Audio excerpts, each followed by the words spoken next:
Welcome back to NPR Through the Looking Glass. Today we'll be discussing the damaging effects of being white, of being a white woman in a modern world. With us today, our guest, Tacoma Westling Conradton. Hello, yes. I do not have the same It's so name. brave. It's so brave for you to come. Lots of people always confusing me with that ugly ass fuck boy from Summer House. I don't know what you're talking about. This is NPR. I don't even know what fuckboy means. Welcome And to also, you're NPR. talking too loud for NPR. You have Welcome to. to NPR. We just received a really large donation from Cheryl Crow. Thank you, Cheryl Crow, for donating the money that you got from selling your Tesla to NPR. We're going to use it exclusively on bikini mud wrestling. Because, we're very civilized and pseudo-intellectual when we're on the radio, but we like to go hard on the weekends. Hourglass, party monster, man. Sends it. Ophir Eisenberg. Sends it hard. Good sandwich. Todd Berry. Also good sandwich. So, why don't you explain to us how traumatic it is to be a white woman in a modern world? I just want to say sorry all the time. You feel like a sorry individual? Yeah. I wasn't ready for this. It's not where I thought we were going this morning. Look, none of this is planned. I pull stuff out of my ass and throw it against the wall, and if it makes a hee hee, if it makes us hee hee, then we continue to hee hee. Hee hoo ha ha. Okay, how you doing? Let's pretend like we haven't spent the last however many years together in the same room. I'm doing good. I feel like What's been going on with you, Adouria? Thank you so much for asking. I feel like I'm still recovering from my night out, which was 2 nights ago.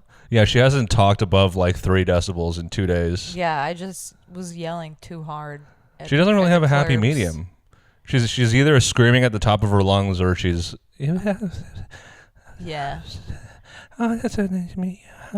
Oh my god. No, fuck you, bitch. Tom Sandoval's a piece of shit. My night out was almost ruined by some improv kids, actually. Ugh, story of my life, dude. Every night out was almost ruined by an improv kid. You're not an improv kid. I'm improving right now. True. I'm always looking for ways to improv my life. It's all about improvement. As long as you're improving, that's all that matters. Yeah.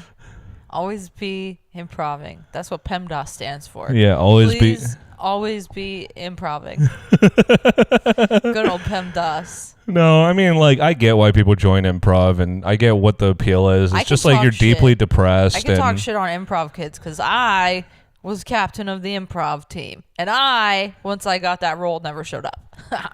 Really? Yeah. Dude, I went to this club with some women I never met before. Yeah.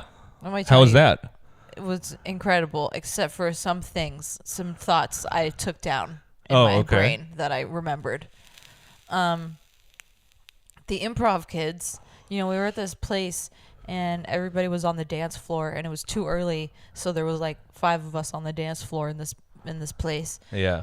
And then there was just this group of like white boys doing like dumb dances.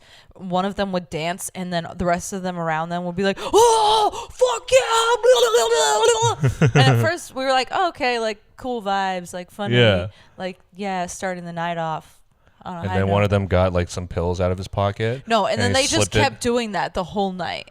And we could hear them from the other side of the bar. And then we walked out. Well, as long as Roofies is not involved, then it's a win in my book. Who's roofing you ever? I've been roofied one time. Really? Yeah. Have I not told you about this? What happened? So the year was 2017, I think. I was just fresh moved back to LA after college. And I went out with a girlfriend of mine, and she had to leave early for whatever reason. So she gave me her drink. I drank one drink. And for those of you who don't know, I'm fucking the tallest Chinese man in the world. He's a tank. Yeah, dude. I actually am a tank. I'll drink a shit ton.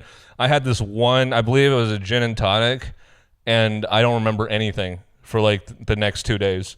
Well, you saved your then girlfriend from being roofied. She's not my girlfriend. Ally. She's not my girlfriend. She wasn't. She's not anymore. She wasn't. No, she never was. She never was. You just pretty sure you said girlfriend, or maybe you were just saying like my female friend. Yeah, and a guy got confused. You can never catch me saying female. Yeah. You just It's fucking misogynistic. Caught you saying it right now. No, you never catch me referring to a girl as a female. You just did it right now. You're being a fucking female right now. Fucking dirty 70 cents to $1. Fuck. What am I doing? This is crazy. Anyways, where am I? Those improv kids, we saw them when we left to go to a different bar behind bushes playing improv games. They were playing Ninja. So that's when we realized it all made sense. And guess what? In 10 years, those kids will be dead. They'll still be playing Ninja at the bar, at the club. Dude, that's so embarrassing. I mean, like, live your life, obviously. Do what makes you happy. But I can't imagine. Like, I feel like improv kids do that stuff even though they don't want to. Like, they just have to be like, we're improv. I'm so uncomfortable right now. Yeah. I wish they would stop. I can say that. If you're an improv kid, just don't tell anybody about it. Don't give yourself away. Don't do those things in public. Do them in the safety of your own home. Yeah, improv by yourself. Improv by yourself. Improv with your pets. Yes. But no one needs to see it. No one needs to give you a location, okay? We don't need to see your piano teacher flirting with George W. Bush in Tulum, okay? I don't need you to yell zip, zap, zop in a circle. I don't need to see that. Yes, and how about no period? Yes. I don't need you to pass the whoosh. Keep the whoosh to yourself. Tuck it away. Are we improv kids? Deep in the bowels of your mind. Let the whoosh die. Grow basil. Yeah, grow basil. That's as good for your soul as improv. Do something productive. Give back to society. What are you doing when you play whoosh in public? Find a woman. Get married. Ruining my night. Ruining my night. Have a baby. Have 3 babies. You know what else I realized? What? Being in the club is not fun when you don't know the song that's playing. I knew one song and then they finished it, and then everybody around me and Maddie both didn't know any songs, which was so nice to like bond with her in that moment. We could both just look at each other and be like, yeah, woo. I think for me, you could have just ended the sentence that being in the club is not fun. Yeah, well, it's hard for us because we don't, like me and Maddie can't stay out past like 11. We sleepy. Wait, I don't get it. I don't like being at the club at all. Yeah, you don't like being at the club at all. Yeah. I just need to go out like once a month, and then like that's enough. Yeah. I think like, once for me, every 2 months. As I get older, I think I'm going to, the regularity with which I see friends gets less and less frequent. You know, like this year I'm having dinner with one friend, and then next year I'll be having phone sex with one friend, and then so on and so forth. You know, eventually I hope to reduce all my relationships just down to text chains, group texts. Excuse me. Group text is my love language. Okay, that's what I like to. It's how I bond. You like group texts? No, I actually don't. I like one-on-one text. Group texts always end up being I just don't like too texting much for me. I don't like being in society. But then you need it every once in a while. Yeah, you get stir crazy, you know, because you know, you live with a woman and she is lovely, but she is a woman, and sometimes you need a guy to be able to, you know what I mean? You know what I mean, fellas. You know how sometimes you just want to, you know what I mean? You might think Saturdays are for the boys. You might think your male bonds are so strong that you can on the weekends every once in a while, every once in a blue moon, you know, like. Yeah. But nothing is stronger than the bonds created by females at a bar who are super fucked up, telling each other, "You're so beautiful and cool and awesome. Do you want to share this joint with me?" And then you never see them again. But she'll always live in my heart, whoever she was. And that's why Republicans don't want females to be friends, because we could do socialism on our own. There's a fart. Name me one female club that survived the test of time. That one. You couldn't hear this, but I farted and I just owned him. He said, "Name me one female club that survived," and my butthole went, and then I said that one, and And now he is embarrassed. He's embarrassed. I'm not embarrassed. You are. Did you guys know girls have buttholes? This is a very recent discovery for me. We've been hiding it for years. We can't let Dude, the men know it shook me shit. to my core. I remember when I saw it, I was like, girls don't have buttholes. Girls buttholes are not real. They're not real. They're not real. They draw them on with eyeliner. They draw them on with eyeliner. Just like those fake freckles those white girls be doing to make themselves look more ethnic. It's just a fake. It's a fake. It's makeup. It's Photoshop. Doing butthole mouth. I'm tired. So let's get started. Welcome back to Sooki Sooki.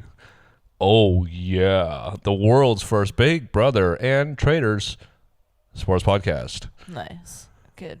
I'm going to talk a little quieter today because I had a lot of clipping issues last episode. And for those of you who don't know, when you're podcasting, you like to keep the volume a little lower just to compensate for the fact that you might be screaming or something like that. I turn mine all the way down. I still clip. I got a big booming voice, okay? A big booming Chinese voice. So where do we leave off, young Adouria? We left off, thank you, old Tian. We left off in the turret.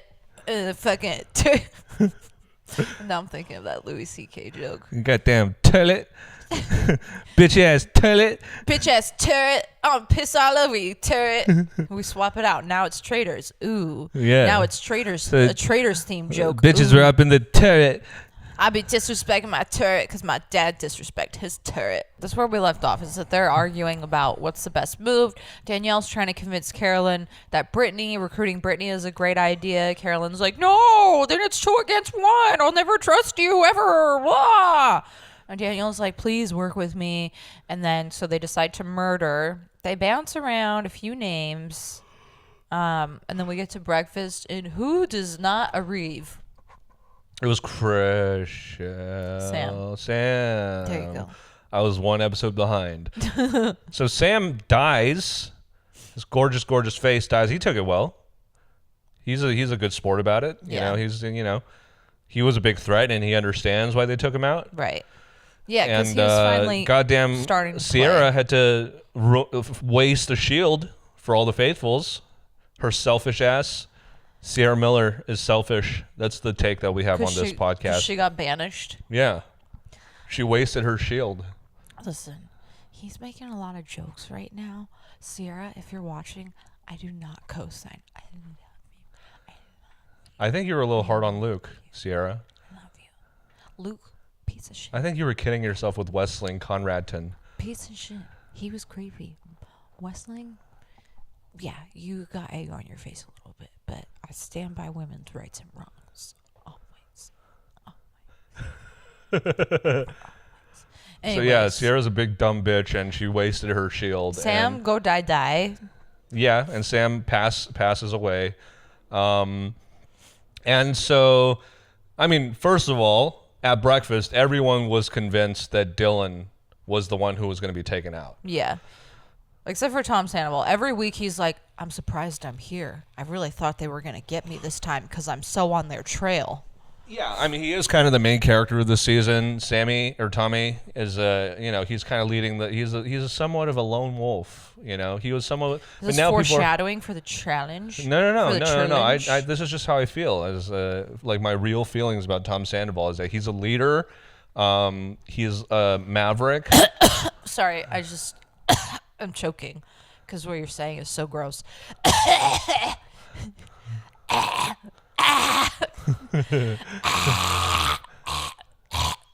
Okay, sorry. Choked on the bullshit that you're spewing. So Tom Sandoval is kind of a hero. He's kind of like a cowboy. He's kind of like a genius, He's kind of like masterminding this whole game, to be honest. If I had to compare him to a Big Brother player, it'd be the one that said that he was in Mensa and then lied about his wife's cancer. Yeah, both geniuses. You're right. Tom Sandoval does belong in Mensa. Thank you for co-signing my point. Mental institution. Ha! Got him. So anyway, it was kind of a shock, but Tom Sandoval had brought up last episode that Dylan is kind of a rogue voter. But Dylan being there has started to ring some warning signs in his head where he is very perceptive. He is very intuitive, and if he wasn't such a nice guy, he would be the bloodhound that Peter was, but he's a little bit too driven by his loyalties. But he immediately started sussing out, like, I'm still here. That must mean whoever is a traitor is bringing me to the end, which is likely because they're my ally in the game. Yeah, he was like, whoever's a traitor is somebody that I currently trust. Yeah. Yeah, and then we get into the challenge, and the challenge for this week is at some point in the turret, Carolyn and Danielle had to come up with answers to questions that they were given and in like a chessboard format. And so now the challenge is that everybody involved has to try to answer those questions correctly. For every correct question that you get, for every correct question that you get, or correct answer that you get, they get, was it $5,000? Yeah. Yeah. Up to a total of $20,000. So, every challenge, the total is $20,000. So there's kind of a risk here because the traders know the answer and they obviously want the money. If they point them out to the correct answers too much, it looks suspicious, like they're traders and they knew the answer. But then also, like, you get the answers wrong, don't get any money. Yeah. So I think what they had said was that they were basically going to go with house consensus. Yeah. Which was Carolyn's plan, and she was completely going with that. But Danielle kind of had like her own ulterior motives. Yeah, let Carolyn answer all the questions, and so all of the answers will just point to her. Yeah, exactly. So she was planting a lot of seeds this episode, and we were remarking on just how disastrously doggy doo-doo her game was. Yeah, in the first half. She's really, I don't know, man. This is the Danielle that we saw in Big Brother, you know, just very like subtle, very good about like managing relationships. Yeah, she's turning it around. You know, to Carolyn, it's like, oh, she trusts me, so she's just going to let me answer it to try to buy back some relational equity. That's the only reason she's doing it. But Danielle's like, no, I'm going to let you freaking dig your own grave and then bury yourself. And she's starting to earn my respect and trust. So the way I rationalize it is that, like, maybe because she's taken such a long break from, you know, reality competition shows, that she got into the castle. She was a little overzealous. You know, she was rusty. Yeah, but she did like reindeer games not that long ago. Yeah, but that's more competition based than strategy based. Yeah. So she's, you know, this is like kind of a brand new environment for her all over again. So, you know, as a previous game player, it's been like 20 years since she was on Big Brother. Yeah, since she's actually come into a new game and had to like start from scratch. And it's kind of funny, and we can talk about this more later, but the biggest problem for both of their games, and it starts off with this argument between them where Danielle's like, you have to think 20 steps ahead, and Carolyn's just like, no, I'm gonna go with the flow, I'm gonna decide in the moment, I'm impulsive. This episode, I think, is a perfect example of Danielle thinking 20 steps ahead and Carolyn just absolutely being impulsive, because we see her throughout the competition be more concerned about the money, trying to point people into what the right answers are. Like there's a question where Tom Sandoval's the answer, and she's like, it's Tom Sandoval, he's the answer, I feel like he is, I don't know, maybe I'm wrong, but I feel like he's the answer. And then they're like, nah, I think it was like, who's the leader of the pack? Yeah, something like that.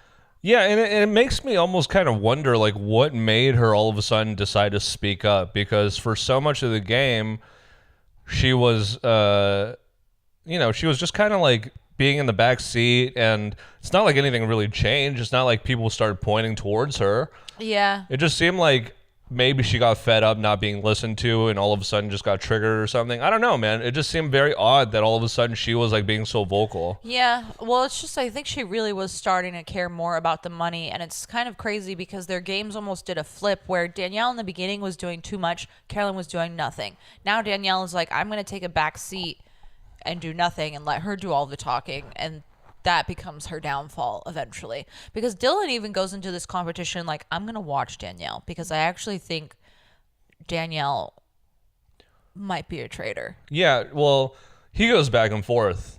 This episode. He starts out kind of being suspicious of Danielle. He goes to Carolyn, and he's like, hey, I'm starting to think that one of my allies is a traitor. And then Carolyn's like, okay, well, just if I bring her name up at the round table, you have to vote for her. Yeah. And then during the challenge, then his eyes go on Carolyn, because at this point, it's still very inscrutable who's the traitor. There's suspicions being thrown every which way. He had no suspicions of Carolyn, though, going into this. Going into this, he walked in and was like, I'm gonna pay attention to Danielle. But because of how vocal Carolyn got about what the answers were, after the second time, he was like, now I'm watching everything that Carolyn does. And we even see Danielle, I know we're going back and forth a lot, but like the pre-game conversations were actually so important. Like Danielle went to Dolores and was like, watch what all of the traitors do every time they go into the round table. They always attack first. And that was like a fucking good ass little seed that she planted. It was also a good point, because she made the point that, like, as a faithful, you're scared of getting targeted, so you don't want to speak up. So if you're a traitor, you feel more comfortable to like really be vocal and change the tides of things and kind of move the needle, because you're not worried about being murdered. Yeah, and she even mentioned, like, if you're faithful, the way that you argue is respectful, you're calm, you have nothing to hide, you're just trying to figure out who is a traitor, and if you're a traitor, you're defensive and you're attacking. Yeah. And that really works well in her favor. So we get to the challenge, and they're answering all these questions, and then Caroline just kind of blows up her own spot. Yeah, and for how solidly she's playing the game, I think that I forgot. She was playing the game well, just by being herself, and then I think it got too much into her head, or she was thinking too much about the money in that moment, and it took a turn. I don't know if it's even worth mentioning the Kate Poverty cameo, because I feel like they didn't really do that much. Yeah, they showed up. They showed up. They wore some dresses. They made some comments. Yeah, they were just kind of off to the side, giving commentary. It was cute. Good for them. It was no Dr. Will in the cabin. I'll tell you that. It was exactly Dr. Will in the cabin. They did exactly as much. I know, but something about his moments were just better. Yeah. Maybe I just don't like Poverty anymore after Deal or No Deal Island. I never really liked her. What are you talking about? You did like her. Nah. As soon as I found out she was a white Hindi person. That's not her fault. Hindu. A white Hindu. She was raised in a Hindu commune in Florida. Yeah, she's a white woman named Poverty. She didn't give herself that name. But How do you know? She does have the power. How do you know? Maybe her original name was Polly. And then somebody said namaste, and she's like, ooh, I like the way that feels. Yeah. My name is Poverty now. Parvati. Parvati. Yeah. It sounds like a medicine. You too can get a clear mind with Parvati. Yeah. It's like Prevagen. Side effects include death, suicide, suicidal thoughts, death after suicide. All right, that's enough. It's too dark. Yeah, it's too dark. It got too heavy. Let me redo that. Side effects include shitting your goddamn guts out, girl. Shitting your fucking brains out, bestie. Yeah. One time I saw a billboard. I took a picture of it because it was so good, but it said, hot girls have IBS. And we do. Nice. Finish it. I can't. It's going to make me shit myself.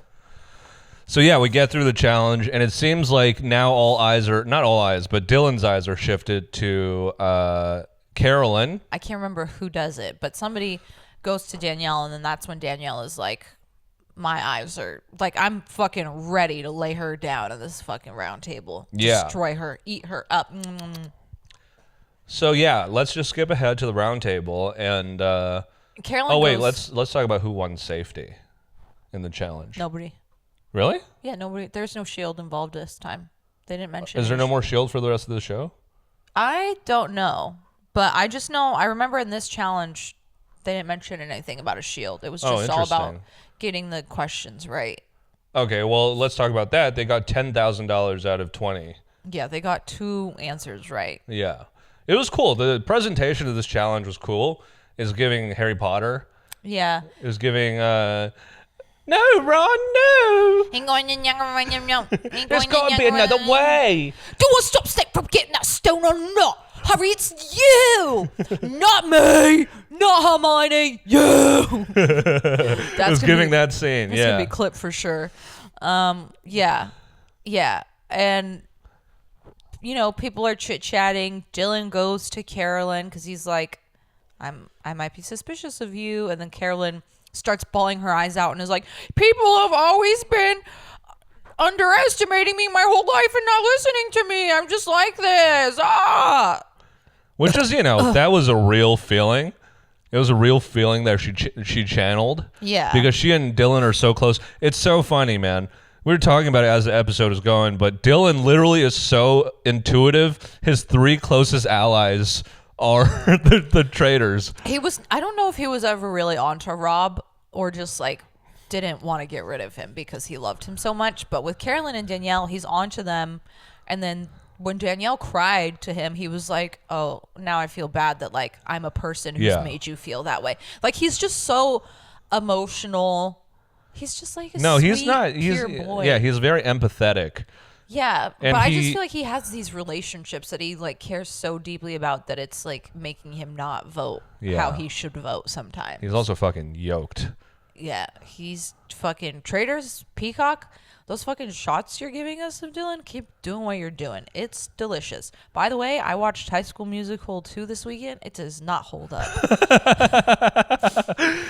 Yeah, he's got 19 packs. It's crazy. Yeah. And every fucking cutaway to him is just him doing dips. Yeah. No, it's excellent. More of that. I love a fitness bro who doesn't just talk about fitness all the time. Yeah, he didn't say the word protein one time. Yeah, he hasn't talked about protein intake, macros, micros, mocros. Chromize. Micros. What'd you call me? Anyway, so we get into the round table. Here's the thing, man. I'm loving this season of Traitors because it's still very up and in the air what's going to happen. So we get into the round table. Oh yeah. And it's I love this season of Traitors because the previous seasons it was entertaining, it was engaging, but towards the latter half of the season it kind of became more predictable. It was very predictable. Same with Big Brother, same with any competition show really where there's alliances involved. There usually becomes one alliance that just kind of runs the game towards the end. Mm-hmm. At this point, because the relationship between the traitors is so frayed, it's still very up in the air who's going to come out on top. So we head into the round table and I was oh, Danielle's in a lot of trouble, but also Carolyn's kind of gotten herself into a little bit of trouble. Yeah, well, I'm still kind of the thought that Danielle is the most in trouble. Danielle went into this being I'm going to calmly lay out all my arguments and I'm going to eat her alive. And then Carolyn was like, I'm not going to think about anything I'm going to say because that's true to me. Yeah. That's true to myself. It's authentic. And that is her fucking downfall. You're going to do the voice every time. I have to. I feel like I have to. Okay. So we get into this round table, and for the first time this season, it seems like people are afraid to speak up. Because there's just so many close relationships in the house. No one is 100% sure on anybody, and everyone has kind of thrown names out there unsuccessfully, so everyone's a little bit gun-shy. Mm-hmm. And they have this editing where 10 seconds go by, 20 seconds go by, no one says anything. It feels so uncomfortable. Yeah, everyone's just kind of looking around, and I was just come on, Tom, just bring up Dolores, just go ahead, open it up. And finally, he does, right? He was the first to speak.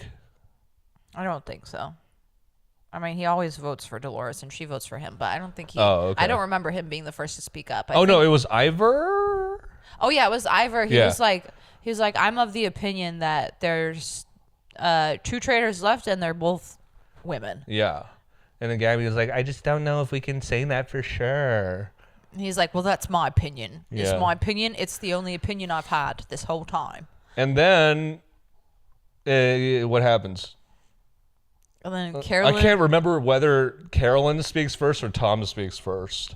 I don't remember Tom even speaking at all at this Oh, really? round table. Maybe I'm getting it confused. I forgot who opens it up, but essentially, the thing we've been all waiting for is that Carolyn and Danielle are going to duke it out. Yeah, and something interesting Danielle says is like, oh, I came after you once, and I've been afraid to speak out against you because I didn't want to get murdered. Yeah. I feel like that helped her argument. Yeah. I remember now. Carolyn was the first to speak up, and she was like, I just keep going back to, if you're faithful, why do you have to lie? Yeah. But then that's a little problematic because she's hinging this entire argument on her word versus mine, Yeah. And at this point, they're both very trusted people in the house, so it really comes down to who's making the more cogent argument. Yeah. And then Danielle says that thing, which, go ahead. When she's like, I've just been too scared to bring you up. Like, I brought you up weeks ago, and then I kept my mouth shut because I thought you would kill me. Yeah. That's a good point, and that kind of sways people onto her side. And basically, like, it devolves into Carolyn just bawling her eyes out and really try to play on people's heartstrings. And I'm not accusing her of being like an actor in the moment or facetious. This is how she is and how she feels. I think she really was emotional because she probably saw herself losing the argument, or like this could potentially be her end game. And I think it was deeper than that. I don't even think... And also, it's a culmination of her always being underestimated in her life and feeling like that's what's happening again. But I also feel like, come on, like, you are a traitor. And it just felt a little bit like you also knew, like, I'm not doubting that those feelings were real, but also you knew what you were doing, bringing up. Like, you knew how the conversation with Dylan went. He was like, oh, now I feel bad. I'm one of those people. Yeah. So you can use being underestimated to your advantage. Again, I'll say again that I don't doubt those feelings were real. But also, like, she didn't have anything else to really do. She had no other argument to back herself up on anymore. Yeah, and it's just like if she had thought about it for like 20 seconds, there's like 8 different things you could have said to destroy Danielle's entire game. Yeah, like she could have pointed out how many times, like there are so many moments where Danielle's behavior she took her picture was off. So weird. She had facts to go off of, but she went into it being like, I'm not even going to think about what I'm going to say. I'm just going to say it. That's true to me. But Danielle was like, I literally have facts. All of the answers in the last game pointed all of the fingers to you. Yeah. Like, she had the perfect argument. All she had to do was say what was already on Dylan's mind, and that would have been enough. Yeah. Because so the argument goes on for a little while. It gets very emotional. Dylan's having a panic attack in the corner because he has to make a decision about something. Yeah. He has to pick between his last 2 besties. And I feel like he genuinely loves Carolyn and loves how she is. And he's like, I love everybody for their weirdness. You're perfectly imperfect, and that's great. Yeah. And so it was a tough call for him to choose between like Danielle, who's very close with, and Carolyn, who he has like a soft spot for also. Yeah. And so the votes start coming in. Am I missing anything? I don't think anyone else gets brought up. Yeah, no, that's it. I mean, we can just talk about this so we can move on. But Tom and Dolores. No, I was going to talk about it. Oh, you want to talk about it? Yeah. Well, let's just go through the votes. So the first vote. Can I just mention this? Yeah. And then we could talk more specifically about it. But when we see everybody's vote, everybody who votes for Carolyn states the same reason as why they vote for her, which is you lost that argument. Yeah. And that's why I'm voting for you. Yeah. And so the votes start coming in, and the first couple votes are, Danielle, Carolyn, Danielle. It's very even. Yeah. And then it gets to Dolores, and she's like, I'm voting for Tom Sandoval. And I'll probably be voting for him for the rest of the game. Yeah, iconic. Love it. Throw your vote away in an iconic way. I love it. What are you talking about? In the moment, you're like, you dumb idiot. It is dumb because it almost actually comes down to a tie. Basically, we removed Tom Sandoval and Dolores out of the equation because they just keep voting for each other. Yeah. Yeah, Tom just keeps being like, I don't know, man. I have too much evidence stacked against her. Yeah. She's a traitor. And Dolores is like, Tom, you're everything I hate in this world. Go fuck yourself. I'll always vote for you. Yeah, and so it does come down to Dylan. It wasn't the tiebreaker, but if Dylan had voted one way, it would have been a tie. Yeah. And it was 4 votes for Carolyn and 3 votes for Danielle, and Dylan was the deciding vote, and he overcomes his emotions. He kind of overcomes his guilt, and he votes for Carolyn. Yeah. Oh, yeah, and a slight addendum correction to our last episode. So Alan never said that from this point on, none of the traitors or faithfuls are going to reveal what they are. He said in the final, they no longer have to reveal whether they're a traitor or faithful. We misheard, and so we were spreading misinformation. Apologies. Hey, that's okay. The president does the same thing. Yeah. Sorry, we said the wrong thing. But then we rewatched it just for that one moment, fast forwarded our tellies, and we were like, oh my God, we missed a very important word. Now we have to talk about it and reconcile on our podcast. And so that's what we're doing. We were wrong. Anyways, Carolyn has like a very beautiful swan song. Yeah. She's like crying.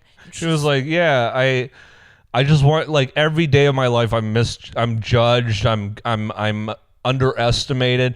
I just wanted to come to this game and have fun. But being a traitor is not fun. She was like, no, but I have to be true to myself. Being a traitor is not fun. And she walks off. It was actually kind of like very... It's good. It was perfect. Yeah. And I think for her. And then Danielle collapses in the corner and is like, dude, I know. Held it together, and then it was just too much. It was too much. Again, she's always doing too much, and now I think she's just a very like expressive lady. I think that's what it just comes down to. Like, even if she's being authentic, it's gonna look tacky and overacty. But even there was a moment where she was talking to Brittany, and Brittany was like, "I was worried you weren't gonna show up to breakfast. Like, that would have hurt me because the murders that are happening, I believe that they're real now." And then Danielle was in her confessional crying, and I was like, "It feels like she's still doing bad acting." Yeah, but it was definitely genuine. Yeah. So, a big surprise to me. Carolyn goes home and. She die. You have to kill two of my ponies, actually, because also Sam. Oh, yeah, I forgot about that. Here, reload it for me. Cock it back. Cock it back for me. Very good. Hey, we got a surplus of glue today. Yeah, now I just have fucking Dolores. Who may make it. I don't know. We'll see. Yeah. And that does it. Wait. And then the episode ends with Alan's like, well, now there's only one of you, so you have to recruit. You have no other option. No. But before that happens, a similar thing happens after Boss and Rob ousts Bob, the drag queen, where they're showing people in the bar kind of reconvening after. Everyone's like, oh, I never would have guessed. Everyone's like, let's all have some wine. Pour me a glass of wine. Let's all have wine. Because this is literally the craziest thing that's ever happened in my life, is Carolyn being a traitor. Yeah. And you know, honestly, this might be something that helps Carolyn get a little more respect in whatever she does in the future, because she held herself very well for most of the game. Yeah. And then somebody asked the question, do we think that because Danielle mentioned or got she was like Gabby was like, this was giving Bob and Rob, exactly. And everyone kind of agrees. And now it's looking like, oh, shit, maybe Danielle's not in such a good spot. Yeah. And Brittany was in the room when this was being said, and she was like, I don't even really know if I can trust Danielle. And then Alan knocks at the turret and is like, there's just you now, so you have to recruit. Those are the rules. Do you guys know that's a rule? I don't think they ever made it clear that was the rule. It makes sense. Yeah. Because they've always done it when it gets down to one. But they've never been like, this is what has to happen. Well, in season 1, it never got down to 1. So they never had to do it. But yeah, that's the official rule. If it gets down to 1 traitor, they have to recruit. And it's an ultimatum recruit. Yeah. Recruit or die, which, gives the person no I hate choice. that. I really don't like that. Yeah, I feel like they should be able to reject it. Yeah. So obviously, and I'm okay with this. I was like, in the beginning of this episode, watching Danielle and Brittany, I was like, I'm okay if Carolyn goes home, because I do want to see a Danielle-Brittany final. Yeah. And so obviously, you kind of manifested it. I did it to myself. And Danielle's like, I have no other choice but to get rid of Carolyn so that Brittany can join my side. Yeah. And that's exactly what happens. She delivers a letter. They're about to go meet in a weird, dark, cold, drip dungeon. And that's where the episode ends. Yeah, and Brittany, before the episode ended, she was like, I think it might be Danielle, but isn't that kind of like fucking obvious? Obvious to recruit me? Yeah, isn't that kind of stupid and obvious? Yeah. So we'll see if it's stupid and obvious or if it's genius. I feel like Brittany could be a good traitor because she always carries herself pretty well at the round tables. Like, even when she was going head to head with Rob, I feel like she really held her own against Rob. I don't know, man. Because it's an ultimatum, I get why Danielle did it, because she loves Brittany and she wants to go to the end with her. Probably trust her the most also. Yeah, but like if I were in her shoes and I had no loyalties to Brittany of any kind, especially because she fucked me over, I would choose to ultimatum recruit somebody who is coming after me and who is not like associated with me. I would like ultimatum recruit like Ivor or like ultimatum recruit Dylan or Dolores, people who would never be banished in 100 million years. Yeah, because people know, maybe even T. Sandy would be a good traitor. Yeah, exactly. But I don't know if he could handle the pressure and the like having to Yeah, lie. I feel like the best choice would be like Dolores, in my opinion. Like you both have the benefit of, if she does get banished, that takes more heat off the girls. Yeah. She's kind of a sacrificial lamb. Yeah. And obviously, no one suspects her. There's two people who no one thinks is, or three people who no one thinks is possibly a traitor, which is Ivor, Dolores, and Tom Sandoval. Yeah. They've never been mentioned as traitors except by each other, Tom and Dolores. Yeah. But and nobody believes in anything Tom Sandoval says. No one's going to banish them. Yeah. No one's going to banish Ivor. So I think the best play would have been to recruit one of them, put your own feelings aside, if you really wanted that money. But I respect that she wanted to bring Brittany with her to the end. Yeah, well, I think also it's just like, who can you trust in this house? And she probably feels like she can trust Brittany the most. And after having to spend however many weeks working with traitors that don't fully trust each other, she just wants a break. She just wants to work with somebody that she trusts, that she'll probably listen to or will listen to her, and so fair, and I wanted to see it. You could also make the case that she was recruiting someone who has betrayed her before. Yes, yeah. But, like, they're not even thinking about that at this point. They've bonded so hard in this game. No, I get it, but I just think that when you're recruiting somebody who you've literally been mentioned in the same sentence as, people already kind of consider you guys a duo. Yeah, people are suspicious of them together. Yeah. Gabby is like, we need to break them up. And think about Brittany in this circumstance. She was just in a talk with Gabby about how Danielle might be a traitor. If Danielle gets mentioned again to her, what is she supposed to do? Be like, actually, I don't think so anymore? Or is she supposed to be like, actually, yeah, she is? Both are not good for her. Yeah. She just has to change the subject somehow. Yeah, but that's even suspicious, Yeah, the end game is so hard because as the numbers decrease, everybody's suspicions are so heightened. Yeah. Something that Maddie said, and this is like my dream outcome after Maddie said it. Shout out Maddie again, forever, always on this podcast, forever. She's the best and smart and stuff and pretty, and Big Brother should accept her. And has a melodic, deep voice. You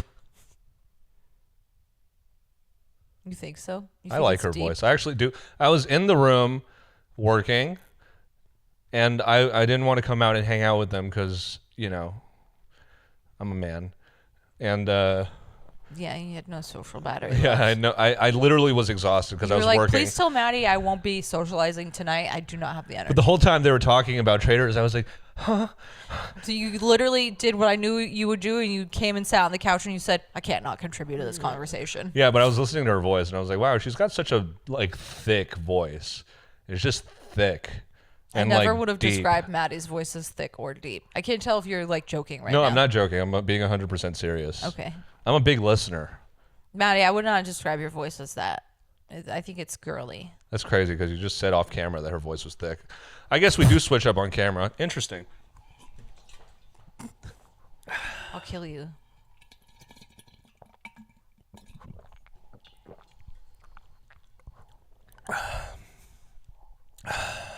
Yeah, but she said her dream outcome is that Tom goes to the end with the traitors because he's stupid, thinks that he's won, only to reveal that he lost. And that is my dream outcome also. I want him to go to the end just to have the money ripped away from his sweaty little paws. Hey, that would mean I win the competition. So. Oh yeah, he's yours. Yeah. No, it wouldn't, because he loses. Doesn't matter. He just has to make it to the end. That was the whole thing. Is it? Yeah. That's not what we did for Big Brother. It's a different game than Big Brother. Okay. Well, if I lose, it's even, and then nobody has to do anything. So, whatever. And that's been the week. Woo. It was a good week. I liked it, and I feel like things are gonna start winding down, but who knows, man? It is crazy that it's still just as tense. It's still just as I don't know what's gonna happen. I thought like it would have fizzled out by now. So that does it for this week of Traitors, and hats off to the producers for keeping it in. Actually, the producers have nothing to do with how good the season is. It's purely talent. They edit in a way that makes every moment feel even more intense, like making the round table feel like the silence is longer and more awkward and deafening. But like this season is an incredible season compared to even the other two seasons. Obviously, like it's still early on in the game, so the game is still changing. They're still trying like different things, throwing in new rules, trying to help the traders, blah blah blah, trying to make it also harder for the traders. But here's a thing I'm very happy about. So very early on, I posited that a good move for the traders might be to do the obvious thing and then be like, hey, why would I do that? Someone's clearly trying to frame me. And that's exactly what Boston Rob did.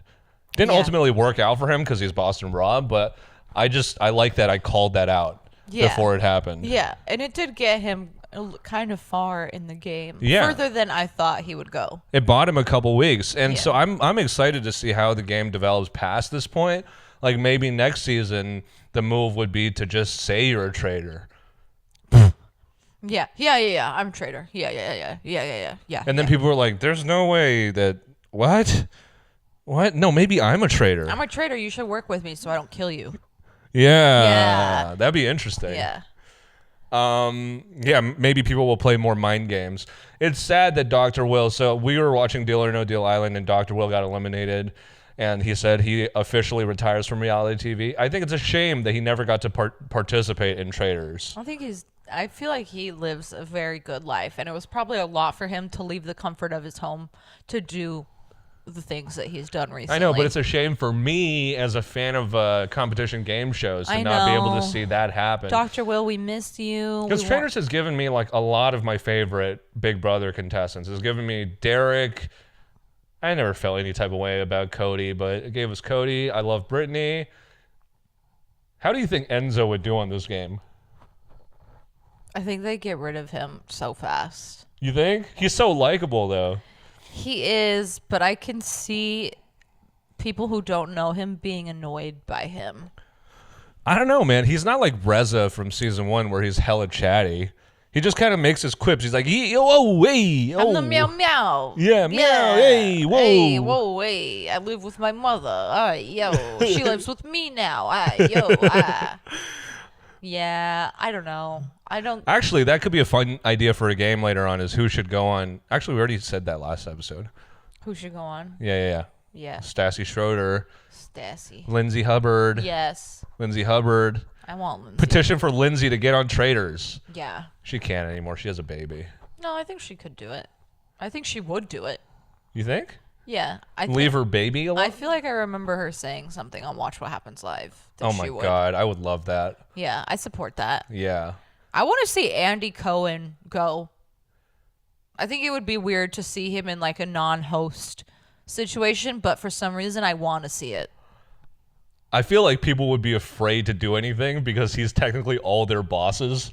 Or at least all the Bravo people. Yeah, he's everybody's boss. He's like, we think Andy is a faithful because he pays our checks. Yeah, he signs our checks. Yeah. Good. Exactly. That's what I want you to say. He would be a good traitor. I think he would be a good traitor because he's so emotionless. He just feels like a robot. He has one emotion, and it's asking questions. It's inquisitive. Yes. All right. That's enough yappage. We actually didn't yappage that much. This was barely a yappage hour. It was a yappage 56 minutes. Yeah. More like 48, give or take, after we cut out all the stinky parts. Yappage. But enough yappage. It's time to play with ourselves. It's time for gamage. Gamage. Gamage. From yappage to gamage. Emotional gamage. Gamage. Okay. Let's play some games. All right, so first up, the thing we're going to be playing is we're going to be recasting Traitors. So I don't really want to explain this, to be honest, because it's fucking obvious, dude. Like, but I feel like sometimes you guys just don't get it. Like, fucking it's idiots. very basic. You're dumb. We structure our games around the title being very easy to understand. Yeah. And the fact that you guys don't get it, it almost feels intentional at this point. Fuck you. It feels like you're doing it on purpose. Us. And like, you're not that stupid. You don't understand us. Be yourself. Fuck you, we're niche. So we're going to be recasting Traitors. And so what that means is that, like, you know, who would play these traitors in a movie? In a movie. Duh, use your fucking like if Traitors noggin. was Knives Out, what actor would play this traitor? Yeah, what actor? We're gonna cast the actors. If you don't fucking You're get gonna make it, this such a nightmare to edit. Fuck you, you're stupid. I'm trying to be like the background guy that's like, oh yeah, fuck you. Yeah, what he said. Oh yeah. Sorry, go ahead, do it. We're gonna be recasting Traitors. Fuck yeah, you're stupid. Yeah. Wanish. All right, who would play Poverty in a movie?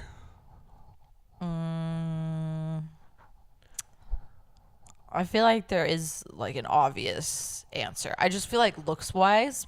Rose Byrne. Yes. Rose yeah. Byrne. Yes. Energy wise too, they both give like white Hindu energy. Specifically, Rose Byrne from Bridesmaids. When Yeah. she's like, oh, Helen knows the owner. No, that's Kristen Wiig. I know, but like that, I feel like somebody would say that about Poverty. Yeah, yeah. Oh, Poverty knows the owner. Yeah, she definitely gives like coastal elite vibes. Yes. You know, like she has like a very rich husband who doesn't have a face. Yes. Yeah, who's just like off screen. And she's got stepkids who hate her. She's got off screen husband. She's got stepkids who hate her and call her bitch. Yeah. Yes. And she's like 9% body fat and she's about to die Yes. of like starvation. She's also giving Rose Byrne in that exercise show. Yeah, because she's a yoga instructor. Yeah, and they're both but just like their voices are also very similar. Their energy is like very like just like rich white lady laugh. Yeah. They're both rich white lady laughs came to life. Yeah. Yes. Yeah. Yes. Correct. Do we have an alternative? Do we have like, you know, like if Rose Byrne's busy, who should we get? Keira Knightley? No. She talks too much like this to be. Okay. Right? Isn't that her? Yeah. Maybe Natalie Portman, though. Ooh. Which is a close second to Keira Knightley. It's not quite as good as Rose Byrne because Natalie Portman is a lot more like, she's dour. You know, she's like fucking depressed and a lot of shit. I think she could do it. Yeah. This one also might be kind of obvious, but who would play Gaggy? I know what you're going to say. And, you know, given that CGI technology is so advanced, maybe we can de-age her. You know, maybe we can make her a little bit more like Mexican looking, you know? Young Jennifer Coolidge. Yeah. They give the same type of vibe. They are the same personality. Who is that woman in... First of all, Gaggy says a lot of stuff that comes straight out of Coolidge's mouth. Yeah, just the way that they talk, their personalities, they're the same. If you watch her TikToks, if you're a real Gaggy fan, and you spend all of your waking moment waiting for her to release another TikTok, you know that she is Jennifer Coolidge. Also, just like sticking with the theme of personifications, they're both like Valiums came to life. You know, like a low wattage sedative. A what? A Valium. Oh. I thought you said Valley, like no. Like I thought you were referring to Valley Girls as like Valians, and I was like, whoa, no. I meant like Valium, like the drug. Yes, like a drug that's not gonna, like you're never gonna get hooked on it. They're so slow when they talk. Yeah. Sometimes they take random pauses. Yeah. She's like, no, I don't think men should be public facing. What are you infringing on my safety and security for? What are you smiling at me for? That's a real TikTok. Yeah. I think Coolidge is the only person, really, that I can think of. Yeah. Maybe, who's that girl? Isla Fisher from Wedding Crashers. I think she could be cool if she dyed her red hair blonde. Yeah, she could be a good second option. Yeah. Coolidge is busy nowadays doing Discovery ads, so yeah, American Express ads, and so we might have to get Isla. Isla, you're our second option. It's accepted at 99% of places. Yeah. Also good impression. Advertising has affected us. Yeah, now we advertise advertisements. I know. We're part of the problem. We are. So Jen Cool, JC, Jesus Christ would play Gaggy. Yeah. All right, next up we got Dylan Efron. Who would play him? Zac Efron. All right. Next up we got Zac Efron, like Here's the thing, man. I don't even think Zac Efron could play Dylan anymore because he doesn't look enough like him anymore.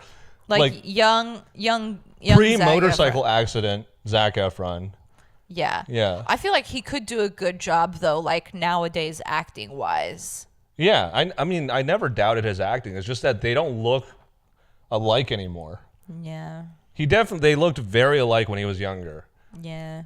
So like High School Musical era, maybe a couple years after that, Zac Efron could be good. Yeah, like what's the fucking movie 17 again, or like the one with the neighbor's house, fucking Seth Rogen's in it or some shit. 17 again and Neighbors. Yeah, like that era, Zac Efron. Yeah. You know what I'm talking about. Those movies. Okay, who's next? We did 3 so far, right? Yeah. God damn it, I thought of some people, but I can't remember now. Who would play Kyle Cook? Kyle MacLachlan. Young Kyle MacLachlan. Kyle MacLachlan. I don't see that. I just feel like Kyle is going to grow up into an older version. Like, Kyle is going to grow up to be Kyle MacLachlan.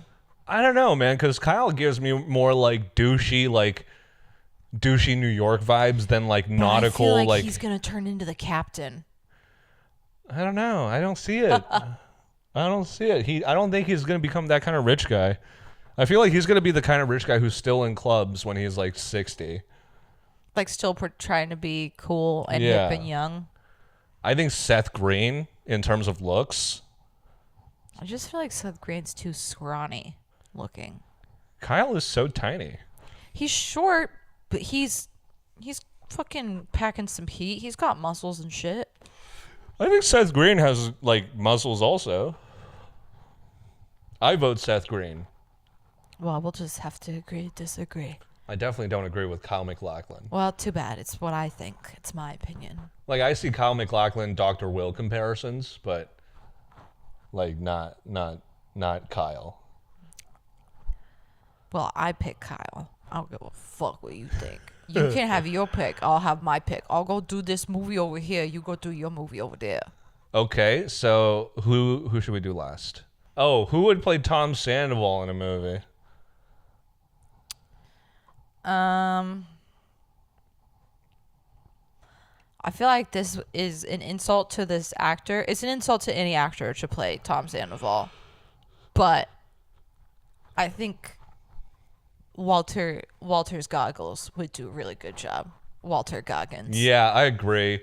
Like, not accent-wise or looks-wise, really, but just, like, energy-wise. Vibe-wise. Yeah. Yeah, because he kind of feels like Baby Billy. Yeah. They're definitely, like, have the same energy. They're both kind of cowardly. I thought of a good one for Kyle. Who? Who's that guy who was in the first season of White Lotus, and he played the douchey son that was rich, and he married Alexandra Daddario. But the thing that differentiates Kyle is that he's got like this warmness, like a heart of gold. Yeah, he's a douchey guy with a heart of gold. You know, who do we think could play a douchey guy with a heart of gold? Diplo. Yeah, I mean, looks wise, they're pretty similar. Yeah, and they look Kyle like they could wants be like to be a DJ, so you know what, Diplo, you're cast. You're cast. You made it. Anyways, back to Tom Sandoval and Walter Goggle my balls. Yeah, they both seem like they would sell you like bad cars, like cars that have an engine that will blow up. Suspicious pills. Yeah, suspicious pills. Yeah. And I feel like Tom Sandoval gives Baby Billy vibes, which is also an insult to Baby Billy. I also feel like both of them, when entering a church, they feel a singeing sensation on their skin. Yeah, because they're burning. Yeah. They both have like lots of work done. Yeah. And weird skin. Like it looks like their skin is Does too Walter stretched out. Goggins have a lot of work? No, but like Baby Billy looks like. Yeah. Because of his he's got the fake tan and the veneers. Yeah, like Tom Sandoval is definitely gonna have like a helmet hair when he's older. Yeah. Like as he gets older and older, his hair is gonna grow vertically. And eventually, his face will look like this. Hey, shout out to Sandoval, man. You really redeemed yourself. And that's been the game. Woo! All right. Next, we're going to play Would You Rather. I'm going to give you 2 scenarios, and you're going to tell me, would you rather, which one? All right. First up, would you rather let Tom Sandoval teach your son how to be a man or let Rachel Riley dress you for a whole week? By the way, Sooki Sooki is a Bash Tom Sandoval show, apparently. Yeah. He's been in every single game we've had about Traitors so far. He's just so relevant now. He is relevant. We're clickbaiting. Yeah. We're click farming. We're impressions farming. We're not Can you better. repeat that? Yes. Would you rather let Tom Sandoval teach your son how to be a man or let Rachel Riley dress you for a week?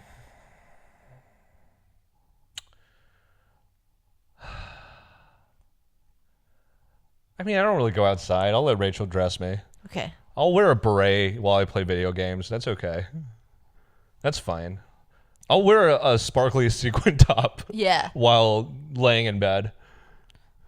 Okay, next up, would you rather go on a hunting trip with Wes Bergman, or ask one of Rob's daughters to prom? By the way, you're still the same age that you are when you're asking them to prom. You're 30-year-old man. I'm 30. Would you rather be a 30-year-old man asking Rob's daughter to prom? Okay. To high school prom. To high school prom. To her junior year high school prom. Yeah. Obviously high school prom. Obviously, come on. No, just kidding. I can't even say that. It's not even funny. Both will probably end your life.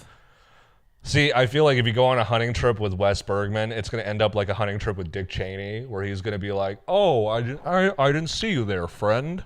By the way, I'm only interested in hunting the most dangerous game. And you're just clutching your shotgun pelleted face. Yeah. Being like, let's go home now. Yeah. I feel like Rob would give you a very stern talking to, be like, I don't think you're cut out for this kind of life. Champ. He'd call you champ for sure. You're 30. Yeah, I'm 30. He calls you champ, makes you feel like a 5-year-old boy. You go home, you cry a little bit, but you become better. So I'll choose that. Okay. Yeah, you're gonna choose to ask out a high schooler to prom. Very good. Let's all just note here that he decided to ask a high schooler to prom. Theoretically. Very important. Okay, so did I stutter? Would you rather be forced to sit through a 3-hour movie where Danielle is all of the actors, or be forced to spend a whole day with Ivor creating a conversation, trying to hold up a conversation? See, I think that the British are pieces of shit, and I would never want to cohort with them. And I liked Norbit. I'm a fan of when the actor plays all the roles. I think it's quirky and fun. Every actor at some point wants to do that. And I think I'll sit through a 3-hour long movie. Jesus Christ. But it's going to feel longer. Killers of the Flower Moon? It's going to feel a lot longer. It's going to feel worse. There's going to be a lot of shaking involved in both situations. Yeah. Yeah, I'll choose Danielle. Okay. All right. Somebody show Down with the monarchy. Yeah. Would you rather let Carolyn negotiate with an armed terrorist or have Kate console you through a tragedy? I feel like Carolyn negotiating with the terrorists would make them so confused they might not do it. Or they would just like kill themselves. You're underestimated. I'm also underestimated. I would let Kate console me through a tragedy because I think she has a sweet side that she can summon when necessary. She's just really mean to people that she doesn't like. Yeah. And if she's consoling me through a tragedy, then she probably likes me. I just feel like I've watched her enough to know that everything she says always sounds like it's sarcastic. Like, oh my God, I'm so sorry for you. Is that hard? Yeah, I bet it's hard. Well, I deal with that every day of my life, so. Yeah, you always talk to yourself that way. Okay. Finally, would you rather let Kyle Cook plan all funerals for your whole family forever, or let Ion deliver you daily news for the rest of your life? I'll let Ion deliver me news. I think she'd make it fun. I don't really know what's going on. I don't know who this Donald Trump... I shouldn't do the accent. She's like, I don't really know what's going on, but look at Justin Trudeau is so hot. Yeah. I let Ion make the news fun. You don't want Kyle to plan funerals for you or your whole family? No, I just don't like Diplo's music, so I don't think I want my dad. Kyle, we're supposed to do the eulogy. Hold on, I'm peeing outside. And that's been the game. Woo! And that's been the episode because I do not have the energy to do one last game.